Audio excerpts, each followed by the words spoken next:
Alhamdulillah selesai ya, tuntas. Tapi anak pulang karena perang sama Sarwiguna bareng. Gitu. Kemudian kemarin baru selesai menamatkan atau melanjutkan pendidikan di Sudan, ujiannya di sini di Depok. Nah, kesempatan mau pulang dikontak sama Ustaz Rifki buat ngasih dulu nasihat atau mungkin mau itu beberapa kalimat di tempat ini. Mudah-mudahan diberkahi. Amin ya rabbal alamin. Baik. Ana mulai dari satu hadis yang sering diucapkan atau sering disampaikan oleh para ulama berkaitan dengan seputar menuntut ilmu. Jadi ada dua hadis yang sering banget disebutkan, diucapkan atau disebarkan oleh para ulama, tertulis di dalam kitab-kitab ataupun disampaikan dalam nasihat-nasihat. Yang pertama itu hadis dari Abu Darda, riwayat Ibnu Majah. Rasulullah Shallallahu Alaihi Wasallam bersabda, "Man salaka tariqan yaltamisu fihi ilman sahhalallahu lahu bihi tariqan ilal jannah." Atau kama qala. Barang siapa yang menempuh satu jalan ilmu, man salaka tariqan. Di sini kalimat yang penting kita pahami, yang mungkin kita harus dalami, ada yang unik, teman-teman. Kalimat tariq di sini ini datang dengan bentuk nakirah. Ada ma'rifat, ada nakirah. Anda nggak akan jelaskan apa itu ma'rifat atau nakirah, karena ini bukan tempatnya. Ini pelajaran nahwu. Kalau yang tahu, alhamdulillah. Yang belum tahu, insya Allah ini jadi maklumat baru saja ya. Sebagai maklumat baru aja, bahwasanya di ilmu nahwu ada nakirah sama ma'rifat. Tariqan di sini datang dalam bentuk nakirah. Tamam? Dan dalam kaidah usul fikih, kalau kalimat nakirah didahului dengan isim syarat. Ismun syarat, ya. Man, barang siapa. Maka maknanya adalah umum. Maknanya luas. Maksudnya gimana? Siapa yang menempuh satu ilmu, satu jalan, menempuh untuk satu jalan ilmu, jalannya luas, apapun, tidak terbatas, teman-teman. Boleh mungkin berkunjung atau berziarah atau berangkat ke Timur Tengah. Itu satu jalan menempuh ilmu. Termasuk dalam hadis ini. Atau misalkan hanya mencukupkan diri menuntut ilmu di Indonesia saja. Mungkin berangkat ke Jakarta, ke pondok pesantren dan sebagainya, enggak ke Timur Tengah, enggak. Tapi di Indonesia saja. Masuk ke dalam keutamaan hadis ini. Atau mungkin barangkali nggak keluar kota, dia benar-benar menuntut ilmu tuh di masjid sekitar. Dia punya rumah, kemudian sampingnya masjid. Di situ ada kiai, ada ustadz. Dia hanya mengeluarkan tenaga sedikit, berjalan kaki saja, kemudian sampai ke majelis ilmu tersebut. Itu pun sama, tariq. Masuk ke dalam fadilah, keutamaan menuntut ilmu itu. Atau barangkali ada orang yang nggak keluar rumah sama sekali. Nggak keluar tempat sama sekali, teman-teman. Nggak sama sekali. Dia berdiam diri di kamarnya. Diem. Terus kemudian dia buka handphone. Kemudian dia buka tab, buka laptop. Kemudian dia buka YouTube. Terus dia ketik, misalkan syekh siapa, ustadz siapa. Kemudian dia menuntut ilmu lewat handphonenya, lewat tabnya, lewat laptopnya. Itu pun sama, termasuk dalam keutamaan menuntut ilmu. Jelas? Kenapa? Karena dalam hadis ini, sekali lagi, Rasul mendatangkan kalimat tariq dengan lafaz nakirah yang didahului dengan isim syarat. Artinya umum, gak terbatas, gak mesti harus ke Timur Tengah, gak mesti harus misalkan ke Madinah, ke Yaman, ke Sudan, gak mesti. Pokoknya siapapun yang menuntut ilmu, baik itu caranya bisa lewat handphone, melancong, hijrah, keluar kota, ataupun yang sebagainya, itu termasuk ke dalam keutamaan menuntut ilmu ini. Ini fadilah nih pertama, faidah pertama. Jelas ya? Faidah kedua dalam hadis ini, kita lanjutkan hadisnya. Man salaka tariqan yatamisu fihi ilman. Dia keluarnya itu untuk mencari satu ilmu. Ilman. Kalimat ilman di sini kembali datang dalam bentuk nakirah. Yes? Dan kaidahnya nakirah kalau didahului sebelumnya isim syarat, maka ilmu di sini memiliki makna umum, luas. Jadi maksudnya apa? Ilmunya ini ayu ilmin kana, apapun ilmunya, min ulumuddin, pokoknya dari ilmu agama, mau itu ilmu iqra. Tahu iqra ya, teman-teman? Iqra, cara membaca Al-Qur'an, ilmu tajwid, bisa. Ilmu akidah, ilmu fikih, semua ilmu termasuk ke dalam hadis, keutamaan hadis menuntut ilmu ini. Ayu ilmin kana, sagiran kana au kabiran kana, mau itu yang berjilid-jilid atau yang kecil. Mungkin kajian kitabnya cuma 20 halaman. Kajiannya cuma 2 halaman, 3 halaman. Termasuk ke dalam keutamaan menuntut ilmu.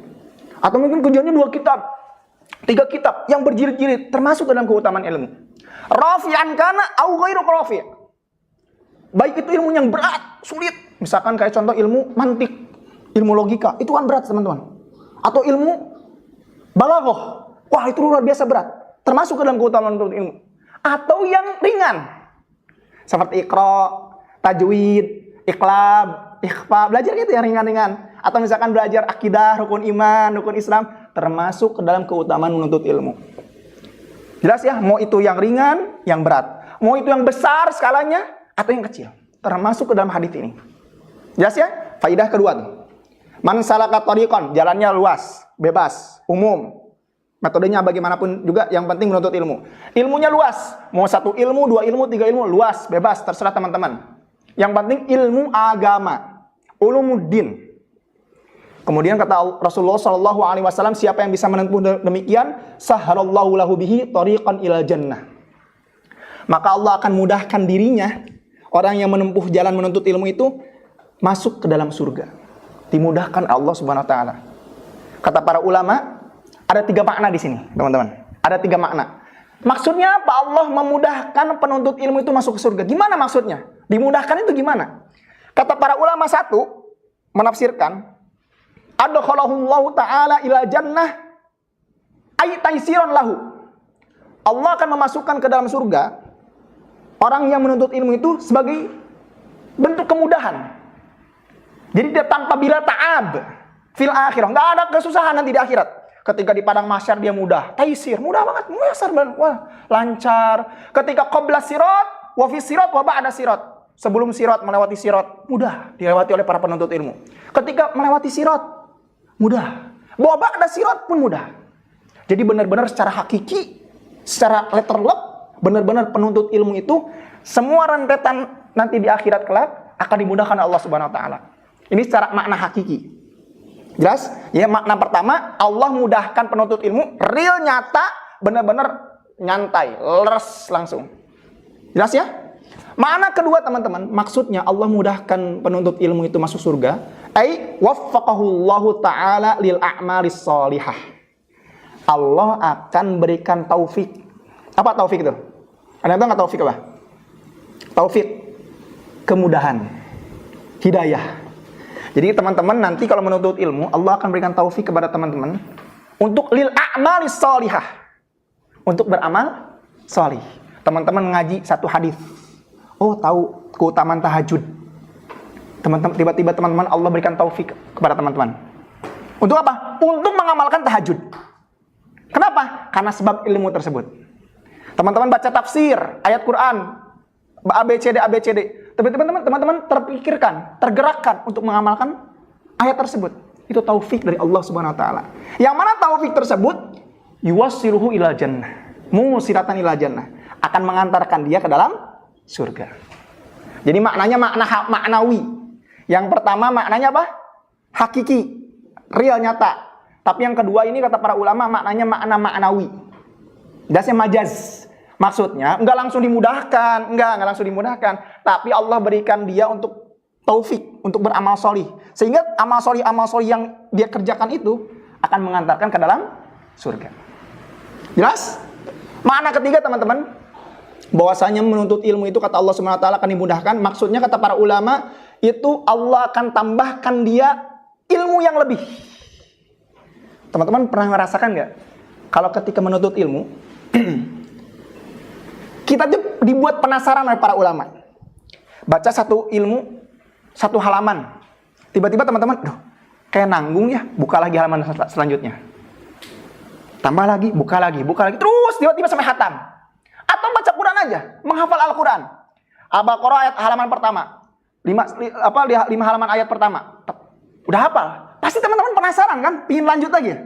Pingin ke ayat 6. Terus ke ayat selanjutnya, surat selanjutnya. Tiba-tiba sampai khatam.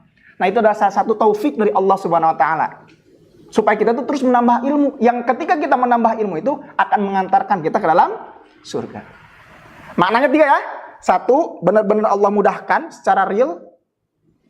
Yang kedua, yaitu adalah Allah memberikan taufik untuk beramal solih. Yang ketiga, Allah tambahkan ilmu selain daripada ilmu tersebut. Ditambah lagi ilmunya, tambah lagi ilmunya. Jelas ya? Udah belajar hadis 1 hadis, pingin belajar hadis yang 2, 3, 4, 5 terus dan seterusnya. Mafhum? Baik. Kita lanjutkan hadisnya, man salaka tariqan yaltamisu fihi ilman sahalallahu bihi ila tariqan ila jannah. Kemudian kata Rasulullah sallallahu alaihi wasallam, wa innal malaikata latadau ajnihata ridon li talibil ilmi. Dan sesungguhnya para malaikat itu memiliki sayap-sayap yang banyak, teman-teman. Tapi ketika berhadapan dengan para penuntut ilmu, dia akan menurunkan sayapnya, merendahkan sayapnya. Sayap-sayap yang panjang itu, yang besar itu, yang membentang dari timur sampai ke barat, itu direndahkan di hadapan para penuntut ilmu. Maksudnya apa? Isyarat, kata Rasulullah sallallahu alaihi wasallam, ridon li talibil ilmi. Seraya ridho, mendorong, memotivasi, memberikan spirit bahwasanya penuntut ilmu itu memang diridhoi oleh para malaikat, makhluk termulia. Jelas ya? Ba'da Rasulullah sallallahu alaihi wasallam. Jelas? Keutamaan ketiga kata Rasulullah sallallahu alaihi wasallam, wa inna talibal ilmi yastaghfiru lahu man fis sama'i wal ardi hatta al-hitani fil ma'. Penuntut ilmu itu, yang sedang menuntut ilmu, itu akan diberikan ampunan Allah Subhanahu wa taala karena sebab permohonan ampun dari makhluk-makhluk yang ada di langit dan di bumi. Burung-burung, pokoknya penduduk langit dan penduduk bumi itu memintakan ampun kepada kita, penuntut ilmu. Hatta al-hitani fil ma'. Sampai-sampai ikan-ikan yang di dasar laut yang mungkin tidak pernah berjumpa dengan matahari, tidak pernah berjumpa dengan cahaya matahari. Dia nggak tahu cahaya matahari karena saking dalamnya di dalam dasar lautan. Nggak tahu. Boro-boro kenal kita, kenal matahari. Kalau kita tanya ikan tersebut tahu cahaya matahari nggak tahu. Karena dia di dasar lautan. Ikan-ikan tersebut yang di dasar lautan itu akan memintakan ampun kepada kita. Yastaghfiru man fis samawati wal ardi hatta al-hitan. Sampai-sampai ikan yang di lautan itu memintakan ampun kepada para penuntut ilmu. Ada yang tahu nggak alasannya? Kenapa ikan-ikan tersebut yang ada di dasar laut memintakan ampun kepada kita, kepada para penuntut ilmu? Man yujib? Siapa yang bisa? Apa? Karena ada kan hubungan timbal balik antara ikan dan manusia itu. Apa contohnya? Gimana Cep? Karena orang yang berilmu akan memperlakukan ikan dengan baik. Sahih, masya Allah. Sahih. Karena kata para ulama, jazakumullah khairan. Karena kata para ulama dikatakan bahwasanya karena sebab penuntut ilmu lah, karena sebab perut orang alim lah, orang yang cerdas, orang yang punya ilmu lah. Mereka ini mengajarkan para nelayan-nelayan. Nelayan-nelayan, kalau mau ngambil ikan, jangan dibom. Dengan rif, dengan lemah lembut, jangan dibom. Jangan dihancurkan karang-karangnya, jangan dihancurkan lautannya. Sehingga ikan-ikan yang di lautan itu berhutang, merasa berhutang budi. Wah, manusia ini, para penuntut ilmu ini jasanya besar buat kita. Gara-gara mereka ini, para penelayan ini, gak membom kita. Lautan-lautan itu tidak dibom. Diperlakukan dengan cara yang baik. Sehingga ikan-ikan tersebut memintakan ampun kepada kita, para penuntut ilmu. Jelas? Mafhum? Kemudian kembali lagi kepada hadis. Kalau Rasulullah sallallahu alaihi wasallam, wa fadlul alimi 'alal 'abidi ka fadlil qamari 'ala sa'iril kawakib. Bahwasanya keutamaan para penuntut ilmu itu, orang yang memiliki ilmu itu dibanding ahli ibadah yang tidak memiliki ilmu. Kafadlil qamari 'ala sa'iril kawakib. Sebagaimana satu rembulan dibanding berjuta-juta bintang. Satu rembulan itu, teman-teman, itu bisa menerangi orang lain, bisa menerangi sekitar, walaupun satu rembulan. Tapi berjuta-juta bintang. Wah, di sana kanan, kiri, atas, utara dan sebagainya. Banyak bintang-bintang. Tapi dia hanya bisa menerangi dirinya sendiri. Ahli ibadah itu, dia hanya bisa menerangi dirinya sendiri, teman-teman. Nggak bisa memberikan manfaat ke orang lain. Ahli ibadah yang tidak memiliki ilmu. Berbeda orang penuntut ilmu. Di samping dia menerangi diri pribadi, dia pun bisa menerangi sekitar, masyarakat sekitar, bermanfaat. Jelas? Makanya jelas kata para ulama, naumul alimi alal abidi, ala ibadatil abidi, itu afdal. Tidurnya orang yang ahli ilmu ketimbang ibadahnya al-jahil, ya, afdal, itu lebih afdal. Jadi orang ilmu itu, berilmu itu, kalau tidur itu lebih afdal ketimbang ibadahnya orang jahil, orang yang tidak memiliki ilmu. Mungkin di malam hari orang yang jahil itu beribadah Allah terus, tapi ada orang ahli ilmu dia beristirahat. Justru itu lebih bagus. Kenapa? Karena kata para ulama, sebelum tidurnya dia berdoa, berwudu dulu. Kemudian boleh jadi dia beristirahat itu untuk menyelesaikan masalah yang lebih besar. Dia butuh istirahat, butuh rehat dulu sejenak. Nanti ketika bangun dia menghadapi umat-umat yang banyak. Bertanya dan sebagainya. Memberikan ceramah, memberikan kajian dan sebagainya. Mendidik umat dan sebagainya. Sehingga dia butuh istirahat, rehat dulu sejenak. Untuk apa? Untuk mencas kembali. Jelas? Dan terakhir kata Rasulullah SAW, bahwasanya al ulama itu warathatul anbiya. Bahwasanya para ulama itu, orang yang mendapatkan ilmu itu, para penuntut ilmu itu warathatul anbiya. Itu pewaris para nabi. Faman akhadahu akhaddan bihadzin wafirin. Siapa yang bisa menggapai, menerima, mendapatkan ilmu tersebut, akhadha bihadzin wafirin. Maka kata Rasulullah SAW, dia telah mendapatkan keutamaan yang sangat dahsyat. Keberuntungan sekali. Bayangkan teman-teman, harta saja, kalau ada warisan itu pasti diperebutkan oleh ahli waris. Ingin semua orang dapatkan. Apalagi ini, warisannya Rasulullah SAW. Al-Anbiya. Semuanya para penuntut ilmu. Jelas? Mafhum sampai sini? Ini sebagai motivasi pertama dulu ya, karena supaya ada muqaddimah terlebih dahulu. Bahwasanya kita ini para penuntut ilmu itu tidaklah hina. Tidak hina. Justru kita tuh agung, tinggi, mulia. Jelas? Jangan pernah antum tundukkan kepala antum.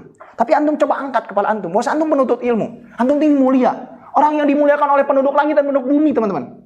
Jelas ya? Jadi jangan pernah merasa antum minder. Aduh, gak berani dan sebagainya. Tampil, teman-teman. Orang-orang ahli maksiat itu, di luar sana itu tampil. Coba teman-teman lihat. Banyak orang tuh yang berprofesi sebagai biduan. Itu luar biasa, diundang, teman-teman. Berjuta-juta. Untuk tampil di panggung. Di kampung halaman, di sebagainya gitu. Berjuta-juta. Memasang tarif. Tapi kita jangan sampai minder. Kenapa? Kalau misalkan kita minder, teman-teman penuntut ilmu ini minder, nanti dunia ini bakal dipenuhi dengan orang-orang ahli maksiat. Gas ya? Yang tampil tuh yang show up itu semuanya para ahli maksiat. Mana para penuntut ilmunya? Aduh, malu itu katanya di rumah semua. Malu itu deh. Gak show up. Gak ada bekasnya menuntut ilmu. Gas? Maupun maka ini sebagai muqaddimah, sebagai pengantar terlebih dahulu bahwasanya kita ini para penuntut ilmu ini mulia, teman-teman. Jelas ya? Angkat kepala antum. Bahwasanya antum ini dahsyat, mulia, dimuliakan dan diampuni oleh Allah Subhanahu wa taala. Amin ya rabbal alamin. Baik, kemudian teman-teman, ana memberikan beberapa nasihat mungkin barangkali di kesempatan kali ini. Nasihat yang ringan tentang berkaitan dengan seputar menuntut ilmu. Dulu Syekh Fahad hafizallahu taala, guru kami, itu pernah memberikan nasihat kepada kami. Sebelum kita masuk ke dalam bahtera ilmu, karena ilmu ini bahtera, teman-teman. Layaknya sungai tak berujung. Sungai itu ada hulunya kan? Ujung-ujungnya sepanjang-panjangnya sungai, itu ada ujungnya. Tapi ilmu itu nggak ada ujungnya, teman-teman. Semakin digali, semakin jadi. Semakin antum kaji, semakin jadi. Semakin tebal, terus, dan sebagainya. Jelas ya? Semakin antum dalami, semakin nggak ada beresnya. Lagi, tambah lagi. Nah, kata Syekh Fahad hafizallahu taala, usahakan kalau misalkan sebelum menuntut ilmu itu, pastikan terlebih dahulu hati kita, kondisi hati kita. Bahwasanya kondisi hati kita itu mencintai ilmu. Hubbul ilmi. Mencintai ilmu. Ini penting, teman-teman. Penting sekali. Mencintai ilmu itu penting. Loh, kok kenapa penting? Kata beliau, karena boleh jadi, teman-teman itu menuntut ilmu karena ketokohan. Contoh, teman-teman datang ke sini dikarenakan Ustadz Rifki misalkan. Jelas? Karena kan ketokohan, ada Ustadz Rifkinya. Oh, ini ada Ustadz Rifki. Atau misalkan antum teman-teman ke Timur Tengah karena ada Syekh Fulan, ada Mufti Fulan. Terus teman-teman berangkat ke sana, kuliah sekarang atau menuntut ilmu ke sana. Itu gara-gara ketokohan. Dan qadarullah misalkan tokoh tersebut wafat, status teman-teman bagaimana? Apakah teman-teman itu masih ingin bertahan untuk menuntut ilmu atau tidak? Kebanyakan kalau ada orang yang menuntut ilmu karena ketokohan, gara-gara tokoh, saya kesini gara-gara ada Fulan, ada Syekh Fulan, ada ini. Gitu. Biasanya ketika tokoh itu tersebut tidak ada, berangkat, hijrah, atau misalkan dan sebagainya, orang tersebut pun akan berhenti belajar. Berhenti belajar. Jelas? Tapi kalau misalkan motivasinya, menuntut ilmu itu karena cinta kepada ilmu.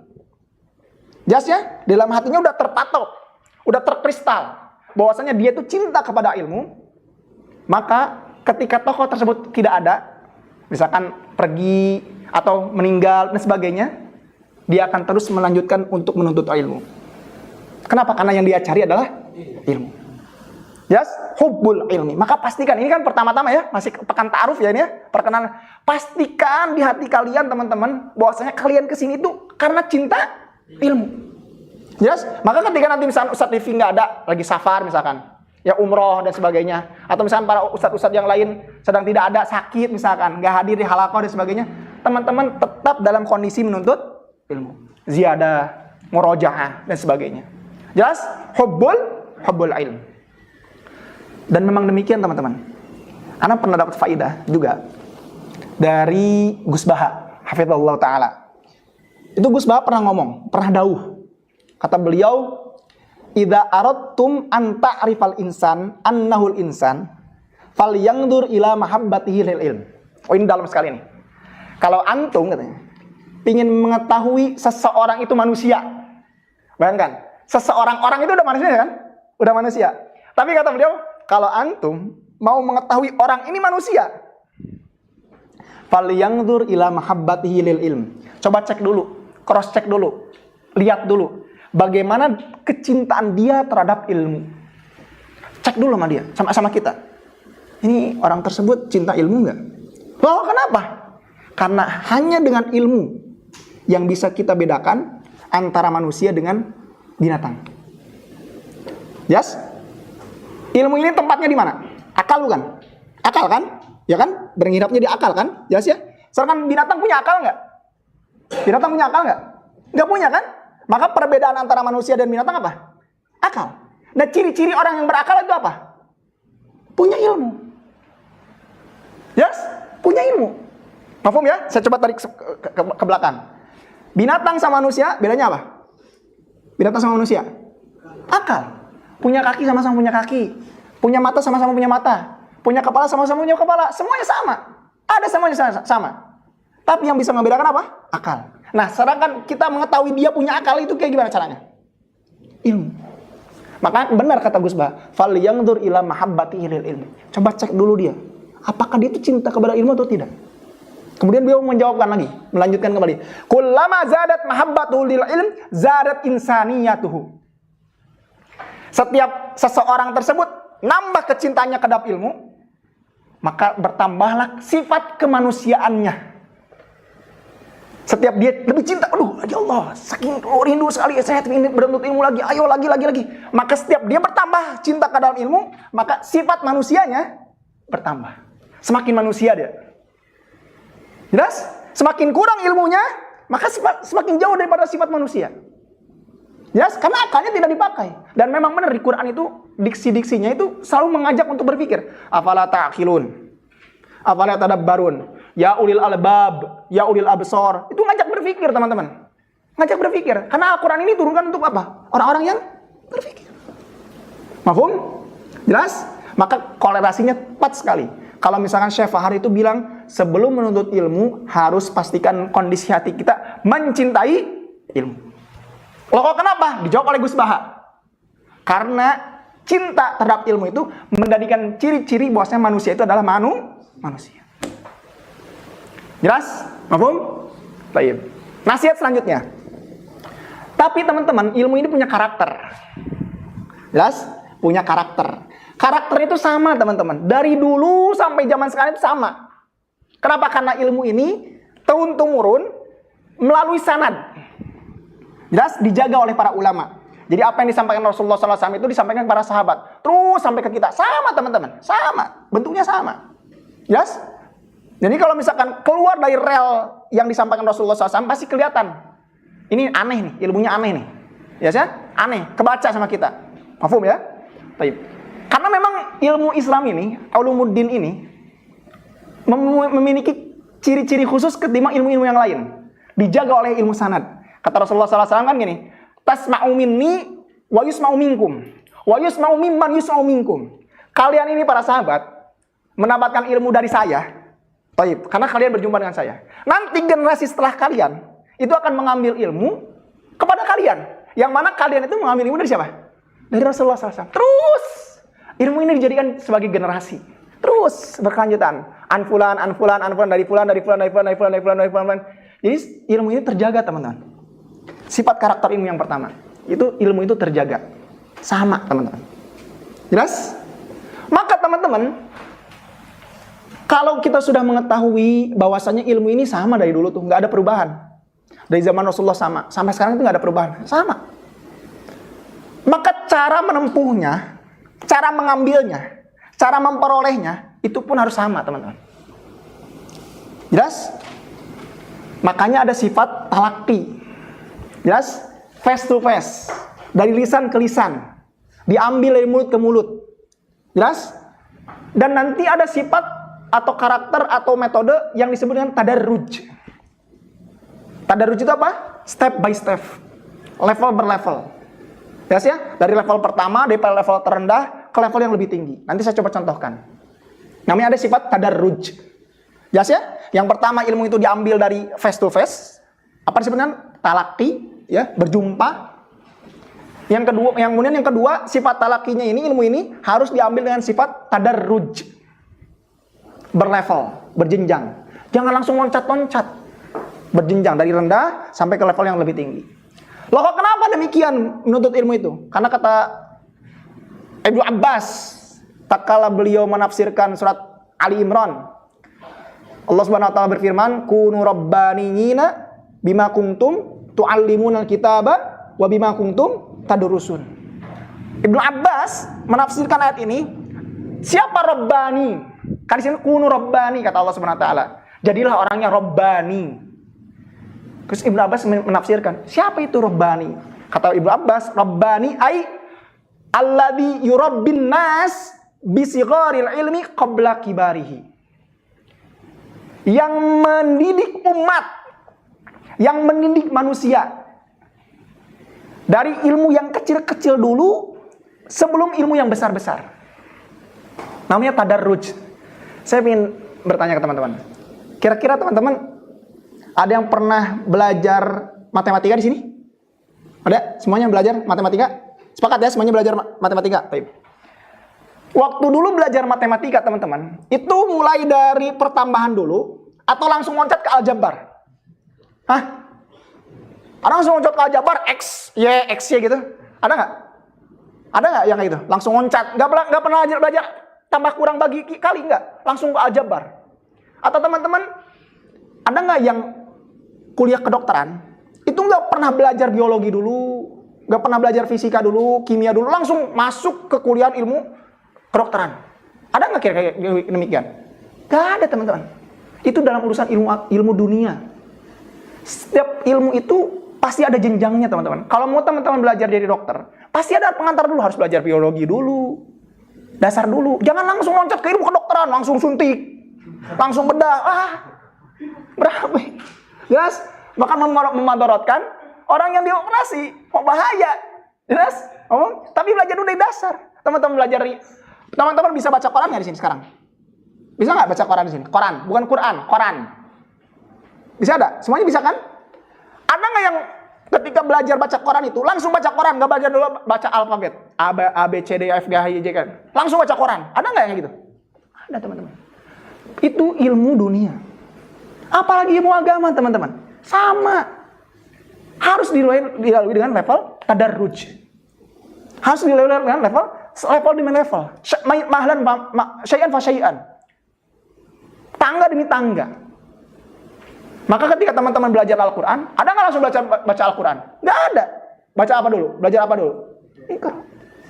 A, mengenal huruf hijaiyah. Ba, mengenal huruf dulu harokat, fathah, kasroh, dhammah. Step by step. Tadarruj. Dan ilmu tadarruj itu tidak hanya di dalam Al-Quran. Semua cabang ilmu agama itu ada tadarrujnya. Nggak ada teman-teman ceritanya menuntut ilmu langsung ke ilmu rijal, ilmu rawi. Sahih Bukhari yang tebal, Sahih Muslim. Nggak ada. Tapi pasti dari dasar-dasar dulu, hadis-hadis yang ringan, yang tipis. Innamal a'malu binniyat, wa innamal likulli imrin ma nawa, dan sebagainya. Yes, yang ringan-ringan dulu. La tagdob faradada miraran, la tagdob qul bismillah, dan sebagainya. Jelas? Itu di ilmu hadis. Ilmu fikih pun demikian. Ada nggak teman-teman ada yang belajar ilmu fikih langsung ilmu bernegara? Bagaimana cara menetapkan hukum, ekonomi Islam dan sebagainya. Padahal ilmu wudu aja. Ilmu wudu teman-teman, cebok, istinja, itu belum benar. Itu udah ngomongin harus bernegara gini, harus kayak gini. Oh, harus ekonominya gini. Padahal cebok aja belum benar. Makanya para ulama itu menuliskan kitab itu dari level terendah terlebih dahulu teman-teman. Tentang aksamul miyah. Macam-macam air. Yang mana air ini pondasi kehidupan teman-teman. Nanti akan sangkut pautnya dengan mandi wajib, dengan wudu, dengan istinja. Dari dasar banget. nanti naik lagi ilmu tersebut tuh, dari air, kemudian nanti ke tayamum, ke wudu, taharah dan sebagainya tuh, sholat, kemudian puasa, zakat, haji. Setelah beres rangkaian ibadah, nanti naik ke muamalah, jual beli, riba dan sebagainya. Setelah beres muamalah, naik lagi teman-teman tuh ke munakahat, fikih nikah. Setelah beres fikih nikah, perceraian, pernikahan dan sebagainya, nanti naik baru ke ilmu yang paling tertinggi dalam fikih. Itulah ilmu politik. Fikus siasah.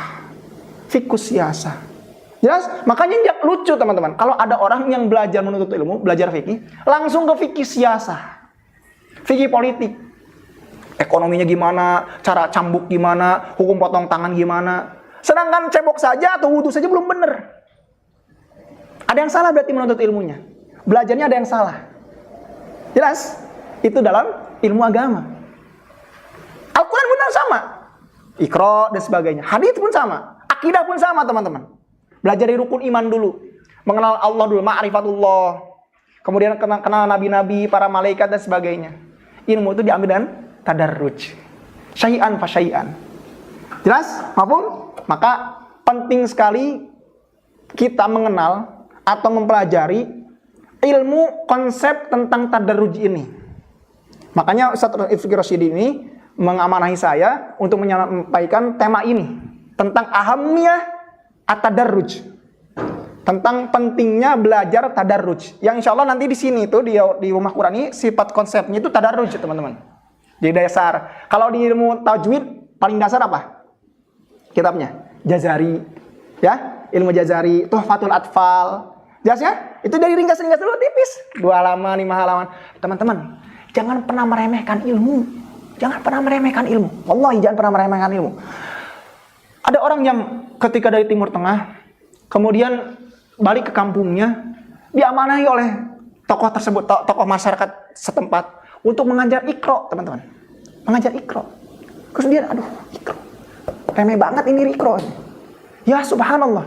Antum tahu, kata Allah Subhanahu wa taala, Allah Subhanahu wa taala berfirman, "Inna sanulqi 'alaika qaulan thaqila." Kata Rasulullah sallallahu alaihi wasallam. Kata Allah Subhanahu wa taala, sungguhnya kami ini akan menurunkan kepadamu wahai Rasulullah sallallahu alaihi wasallam, wahai Nabi, qaulan thaqila. Apa makna qaulan thaqila? Perkataan yang berat. Berat. Apa yang dimaksud perkataan yang berat? Hah? Ada yang tahu nggak perkataan yang berat? Apa yang maksudnya? Yang dimaksud perkataan yang berat. Sesungguhnya kami akan menurunkan kepada hatimu ya wahai Nabi, qaulan thaqila. Perkataan yang berat. Apa yang dimaksud dengan perkataan yang berat? Ada yang tahu? Hah? Lah yang lain? Al-Quran. Jelas? Teman-teman, ada yang hafal Inna a'tainakal kautsar di sini? Ada? Semua? Semua semangat? Gampang nggak itu ngapain Inna a'tainakal kautsar? Atau jangan Inna a'tainakal kautsar, wal asr, 3 ayat tuh. Wal asr. Atau jangan qul huwallahu ahad. Hafal nggak semua? Teman-teman meremehkan surat-surat tersebut nggak? Tuh, kulhu mah gampang sad. Inna atoina gampang, bari peureum. Kata orang sana itu bari peureum. Inna atoina kal kautsar fasali rabbika wanar. Bari peureum katanya. Biasa bari ini kayak gini. Jangan pernah meremehkan. Karena kata Allah Subhanahu wa taala, semua di dalam Al-Qur'an itu maupun ayatnya pendek, suratnya pendek, yang ayatnya pendek terpendek inna atoina kal kautsar al-asr, itu qaulan tsaqila. Perkataan yang berat. Qul huwallahu ahad itu al-ikhlas aja itu qaulan tsaqila teman-teman. Jadi jangan pernah meremehkan. Mau tasmi, kata Ustaz Rifki, tasmi juz 30 ya. Atau mah juz 30 mah tuh. Gampang. Kalau juz 8, juz 20 itu berat, buru murojaah. Juz 30. Kamu qul huwallahu ahad, qul a'udzu birabbil falaq. Jangan diremehkan. Qaulan tsaqila, itu perkataan yang berat. Murojaah, tetap samakan porsinya. An-Nas, Al-Falaq itu seperti seakan-akan kita membaca surat Al-Baqarah. Seakan-akan kita memurojaah surat Ali Imran. Posisikan sama, qaulan tsaqila teman-teman. Ketika teman-teman mengajarkan Iqra pun sama. Itu tuh ilmu teman-teman. Jangan pernah diremehkan. Iqra hungkul, aduh Iqra gampang atau Iqra mah. Jangan. Di surat Al-Hasyr, Allah Subhanahu wa taala berfirman, "Walau anzalna law anzalna hadzal Qur'an ala jabalin la ra'aitahu khashi'an mutasaddian." Kalau saja kalian mengetahui, kalau kalian tahu katanya. Kalau saja Al-Qur'an diturunkan kepada apa? Jabal. Apa jabal? Gunung. Bayangkan gunung, teman-teman. Gede, besar. La ra'aitahu, pasti kalian akan mendapati gunung tersebut khasyian mutasaddian, pecah hancur. Bayangkan Quran, qul huwallahu ahad, inna a'tainakal kautsar, yang mungkin kita anggap remeh. Diturunkan ke dalam gunung, turunkan, hancur gunung tersebut. Qaulan tsaqila. Berat. Maka semua ilmu dalam agama ini jangan pernah diremehkan. Yes, sekarang teman-teman bakal belajar tajwid dari dasar. Mungkin dari iqlab, idgham, kemudian dari dari izhar. Mungkin teman-teman udah punya maklumat, wah saya udah hafal, saya gampang. Jangan pernah diremehkan. Tetap sama porsinya. Karena di sini konsepnya tadarruj. Semuanya disamakan, memulai dari level yang paling rendah dulu. Nanti naik, nanti ketemu kitab yang paling tinggi. Jelas sampai sini? Hada minni wallahu alam. Hal indakumus su'al. Apakah di antara kalian ada pertanyaan? Silakan, fadhal. Fadhal. Izin bertanya. Fadhal. Apa hukumnya kita mencari ilmu di negara yang bukan muslim? Baik. Ini ikhtilaf ya teman-teman. Ini hukum ini ikhtilaf teman-teman. Bagaimana jangankan menuntut ilmu, safarnya. Ya, safarnya kita ke negeri yang non muslim. Ini ikhtilaf. Ada sebagian ulama yang mengatakan jangan, cukupkan saja karena ini negeri-negeri yang muslim ini sudah mencukupi, sudah mengcover, sudah menutup. Misalkan cari ilmu kedokteran sudah ada di Indonesia, sudah ada di negeri-negeri muslim. Gak usah perlu ke luar negeri, ke negara-negara yang non muslim. Kata sebagian ulama dikatakan demikian. Tapi kalau misalkan kita lihat juga sebagian ulama ada yang membolehkan, tapi dengan memiliki syarat yang ketat sekali. Dia harus membekali ilmu akidah terlebih dahulu. Supaya apa? Supaya dia tidak terkontaminasi dengan bi'ah lingkungan. Jelas? Ketika dia bercengkrama, ketika dia bermuamalah di negeri tersebut. Jadi harus melalui klasifikasi yang tinggi, yang ketat. Kalau tujuannya untuk berdakwah, ini boleh. Kenapa? Karena untuk menyebarkan agama Islam. Dan sifatnya kalau berdakwah itu temporal, nggak selamanya, nggak lama. Sampai bertahun-tahun gitu ya, 30 tahun, 40 tahun. Kecuali dia memang mau berdakwah di sana itu untuk dalam durasi yang lama. Tapi biasanya dakwah itu biasanya sebentar, safari dakwah dan sebagainya. Maka ulama memberikan keringanan kalau demikian. Tapi kalau misalnya menuntut ilmu ini kan lama durasinya, 4 tahun. Apalagi kalau ilmu kedokteran mungkin 6 tahun, 7 tahun dan sebagainya. Sebagian ulama tidak membolehkan, sebagian lagi membolehkan. Tapi yang membolehkan pun memiliki syarat-syarat yang ketat sekali. Yaitu harus dibekali dengan ilmu yang kuat, terutama ilmu akidah. Kemudian pastikan terlebih dahulu bagaimana ibadah kita di sana. Apakah kita didiskriminasi, dikucilkan, apakah kita tidak bebas beragama, sholat dan sebagainya. Dan saran saya, guru kami juga menasihati kami. Waktu dulu ada beberapa teman kami yang hendak melanjutkan pendidikan di luar negeri ya, di negara non muslim. Itu kata guru kami, coba pikirkan dulu katanya. Kamu tuh laki-laki katanya. Sedangkan di negeri tersebut itu masjid aja susah. Oke, mengapa apa? Nggak jadi masalah kalau kamu tuh sholat 5 waktu nggak ke masjid. It's okay lah. Tapi bayangkan katanya, antum selama 4 tahun nggak Jumatan katanya. Hah? Kan Jumatan harus berjamaah ya? Ya kan? Bapak ya? Itu syarat kan? Kalau 5 waktu oke lah, it's okay lah. Walaupun ya kita anggap ringan lah, oke ya. Tapi Jumatan, antum cari di mana katanya? Coba antum cek di sana, ada masjid nggak di sana? Pasti dicek nggak ada masjid. Antum mau 4 tahun di sana kuliah, antum laki-laki nggak Jumatan. Itu gimana itu? Mengolah hati, pasti itu keras. Coba pikirkan. Banyak ilmu di sini katanya. Jelas ya? Allahu a'lam bishawab. Ada soal? Saya lagi pertanyaan, fadhal. Bagaimana sih supaya kita tuh cinta kepada ilmu? Nah itu. Ini penting nih. Bagaimana caranya kita cinta terhadap ilmu? Selalu harus diawali dengan pertanyaan why. Kenapa? Jangan diawali dengan kalimat apa dan bagaimana. Kenapa ini penting, teman-teman? Kalau kita lihat, orang muslim di Indonesia ini kebanyakan, dia menuntut ilmu itu dilalui atau diawali dengan perkataan apa dan bagaimana. Jelas? Apa itu salat? Oh, dia jawab, oh salat itu ibadah gini-gini. Bagaimana salat? Oh, diawali takbir, terus kemudian berdiri, kemudian baca Al-Fatihah, ruku, sujud dan sebagainya. Tapi dia nggak pernah salat. Bisa kan? Orang-orang menjawab demikian kan? Kenapa? Karena mereka memulai menuntut ilmu diawali dengan apa dan mana. Jadi hanya pengetahuan saja. Jelas? Sejatinya kita itu menuntut ilmu harus diawali dengan kalimat kenapa? Kenapa sholat? Kenapa sholat? Harus kan menjawab. Karena satu rukun, wajib dan sebagainya dan sebagainya. Sehingga teman-teman kalau misalkan teman-teman bisa menjawab kenapa kita sholat, teman-teman akan melaksanakan sholat. Yes? Jadi teori itu apa dan bagaimana itu nomor 2, nomor 3. Yang pertama itu kenapa? Kenapa puasa? Oh, karena puasa itu rukun Islam. Ini wajib, kalau meninggalkannya dosa besar dan sebagainya. Oh, sehingga dia tuh tahu bahwasanya saya ini harus berpuasa. Tapi nyatanya prakteknya di Indonesia, orang-orang tuh memulai belajar menuntut ilmu dari apa dan bagaimana. Ditanya apa itu puasa? Oh, tahu puasa itu apa. Bagaimana puasa? Oh, gampang bagaimana puasa. Dia tahu, tapi nggak pada puasa. Sepakat ya? Sepakat ya? Banyak ya? Mafhum? Nah, maka demikian kita awali dulu. Kenapa kita menuntut ilmu? Jelas? Supaya apa? Supaya kita tertanam cinta ilmu tersebut dalam hati kita. Bukan apa itu ilmu. Itu kan teman-teman bisa jawab. Oh, ilmu itu gini. Bagaimana ilmu? Ada sebagainya. Tapi kenapa kita menuntut ilmu? Alasan yang paling kuat karena ini perintah dari Rasulullah SAW. Talabul ilmi faridatun ala kulli muslimin. Menuntut ilmu itu adalah sebuah kewajiban bagi setiap orang yang mengikrarkan diri bahwasanya dirinya adalah agama Islam.